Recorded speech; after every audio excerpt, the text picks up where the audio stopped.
Friends, dosa இன்றைக்கி வந்து breakfast dosa. நேற்று வச்ச வத்த குழம்பு கச்சட்டியில் வச்சதுனால நல்லாயிருக்கும், சூடு பண்ணி வச்சுருக்கேன்.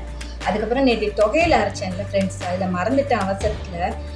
புளி வைக்க மறந்துட்டேன். நான் அந்த சௌச்சௌ தொகையிலுக்கு புளி வைக்கணும். அதனால் நான் என்ன பண்ணுறேன்னா, கொஞ்சோண்டு புளி தண்ணியை கொஞ்சோண்டு ஊற்றுறேன். அப்போ நல்லா கடுக்காத இருக்கும். அதனால் வந்து அதை மறந்துட்டேன்.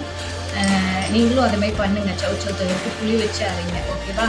Thank you friends. இன்றைக்கி பிரேக்ஃபாஸ்ட் இது தான். நான் வந்து தொகையில் ஒன்று இது வந்து உங்களுக்கு தெரியும். இது சிவப்பு கவுனி அரிசி. இட்லி பண்ணிட்டு மீதி